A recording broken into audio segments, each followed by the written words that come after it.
vamos a Gran Bretaña. ¿Por qué? Porque tenemos que hablar de Boris Johnson, que ha empeorado su estado de salud. Como ustedes saben, contrajo coronavirus y está en terapia intensiva. Vamos a hablar con nuestra compañera y colega Romina Coleman, que está allí en Londres. Romy, ¿cómo va? Buenas tardes. Hola, Elio, ¿cómo estás? Buenas tardes para todos. Bien, muy bien. Bueno, contanos cuál es el último parte y qué se conoce de Boris Johnson hasta el momento. Sí, a ver, hace aproximadamente 1 hora y media lo pasaron a terapia intensiva. Lo que confirmaron los voceros del primer ministro es que es una medida nuevamente de precaución. En caso de que llegue a necesitar asistencia respiratoria mecánica, pero por otro lado se sabe que tuvo una conversación con Dominic Raab, quien es el secretario de Relaciones Exteriores, para que desde este momento tome acciones y tome a cargo la estrategia del gobierno en esta lucha contra el coronavirus. Ya Dominic Raab había participado en la conferencia de prensa que se hizo hoy a las 5 de la tarde y está, digamos, a cargo ahora de toda la situación acá en Gran Bretaña. Recordemos que el primer ministro fue internado ayer en últimas horas de la noche, después del discurso que dio la reina Isabel para toda la nación. Unos minutos posteriores se confirmó que había sido ingresado. Nuevamente el gobierno fue muy cauto. Esto es una medida de precaución, es para hacer nuevas pruebas que no se podían hacer en el domicilio.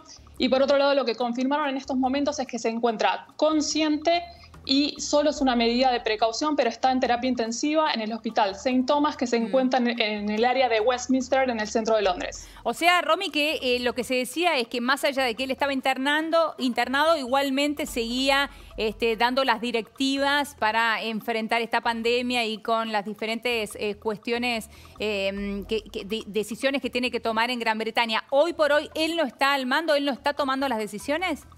Lo que ya le confirmaron a la BBC es que minutos antes de ingresar a terapia intensiva había tenido una llamada telefónica con Dominic Raab, secretario de Relaciones Exteriores, y que le dijo que haga lo que sea necesario para seguir con la estrategia. Esto es información que se le dio a la BBC, los voceros de prensa. Ahora, Romy, no es el único que contrajo coronavirus dentro del gabinete, ¿no? También hay asesores cercanos o ministros cercanos a él que también han tenido coronavirus. Sí, el secretario de Salud, Matt Hancock, confirmó horas posteriores al 27 de marzo, que fue cuando Boris Johnson subió a su cuenta de Twitter que le había dado la prueba positivo, que él también tenía síntomas de coronavirus y que le había dado positiva la prueba. Estuvo aislado 7 días aproximadamente. De hecho, apareció nuevamente esta semana y una de las críticas que se le hizo al secretario de Salud era por qué no se había aislado durante 14 días, que es lo que recomienda la OMS. El Departamento de Salud, desde su cuenta de Twitter, le confirmaba a cada una de las personas que cuestionaban aislamiento solo por 7 días, que lo que daba la OMS era un marco y que lo confirmado o lo establecido por el gobierno británico eran 7 días de aislamiento en el caso que comenzaran a mejorar los síntomas. En el caso de Boris Johnson, la temperatura persistía, o sea, tenía fiebre. Sí. Habían confirmado que en algunas llamadas que había tenido con el gabinete tosía bastante y después de 10 días, digamos, del diagnóstico, seguía con este mismo cuadro y por eso decidieron internarlo. De todas maneras, hoy ya confirmaron en estas horas que Boris Johnson se encuentra consciente y que está en observación y que es solo en caso de que llegue a necesitar un respirador.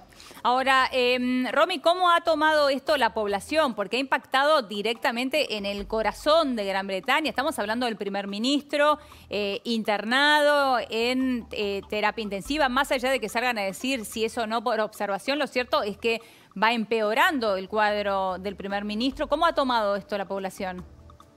A ver, desde el momento que acá se confirmó la prueba positiva de Boris Johnson, lo que se notó es un cambio muy drástico, por lo menos en lo que es el área de Londres. La gente tendía a no mantener esa distancia social que tanto estaba pidiendo el gobierno y lo que por lo menos noté yo en la calle es que desde ese momento las personas empezaron a cuidar más.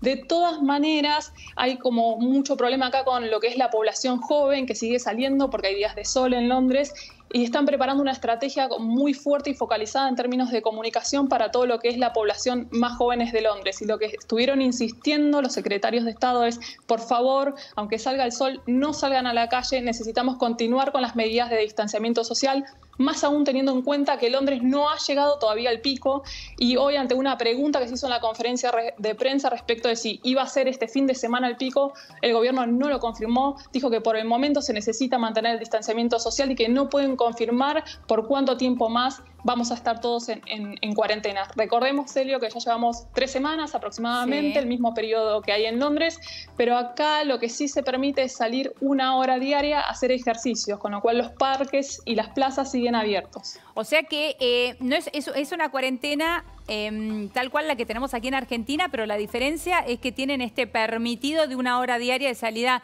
para hacer ejercicio, me imagino que tomando el distanciamiento social que corresponde, ¿no? Exactamente, lo que están pidiendo es que aún en los parques las personas mantengan esa distancia social. Los policías el fin de semana, por ejemplo, han tenido que disuadir a la gente que ha ido a playas en Brighton o mismo acá en Londres en los parques a festejar cumpleaños, pidiéndoles que por favor vuelvan a las casas. Es muy difícil, nuevamente, más en el caso de Londres específicamente, que los lugares son muy chicos y las familias están muy acostumbradas a ir a los parques o a las plazas que se encuentran en los barrios, pero obviamente esto cada vez se está incrementando más en términos de comunicación y de por favor mantenete en casa, con un mensaje muy especial también. O sea, lo que está pidiendo el gobierno es, nosotros necesitamos incrementar la capacidad de lo que es el NHS, que es el sistema de salud público de acá de Reino Unido. Para incrementar la capacidad necesitamos ganar tiempo, y ese ganar tiempo es lograr disminuir, por lo menos, demorar el proceso de contagio en la población para que se puedan, seguir trayendo los respiradores y construyendo los hospitales que se están haciendo para complementar al servicio público de salud, Helio. Solo para darte un dato, acá en Londres, el Excel, que es el centro de convenciones, lo transformaron en un hospital en exactamente 9 días. Epa, bueno, qué capacidad, ¿no? En 9 días se ha transformado en un hospital, en un sanatorio. Ahora, Romy, vos recién decías, bueno, se le pide por favor a la gente. Más allá de esto, ¿hay controles en la calle como sucede aquí en la Argentina? Digo, acá, para poder salir tenés muchos controles. Yo, por ejemplo, para poder llegar aquí a hacer el noticiero, tengo que pasar por 3 controles, tengo que mostrar mi documento, tengo que mostrar el permiso. Si no, de otra manera no podría hacerlo. ¿Eso allá no sucede? No, acá no existe ningún certificado que se tenga que descargar por internet o completar para poder salir. Sí hay más presencia policial en la calle y se le han dado poderes especiales a la policía justamente para que logre disuadir a las personas que se encuentren por lo menos en la calle y no mantengan esta distancia de 2 metros. Claro. Otro tema muy importante con esto es como ha cambiado mucho la conciencia de los supermercados en Reino Unido y, por ejemplo, con el caso de... En el caso de los deliveries, por ejemplo, se está pidiendo que no sea la población joven, no las familias jóvenes la que estén pidiendo los deliveries, sino que se le dé prioridad justamente a la población más grande o a la población que esté aislada también para poder hacer uso de este servicio especial. Recordemos que la población más grande de Reino Unido es la que por lo menos ya tiene una orden de permanecer en las casas durante 12 semanas. El gobierno le ha comunicado por mensajes de texto o cartas, que es muy común acá usar el Royal Mail para comunicar formalmente a la población, que no deben salir de sus casas durante 12 semanas porque es la población de más riesgo acá en Reino Unido y en todo el mundo. Bueno, Romy, nos has dado un gran pantallazo. Muchísimas gracias. Gracias a ustedes. Te mandamos un beso grande. Bien, y vamos ahora a cambiar de tema porque tenemos que hablar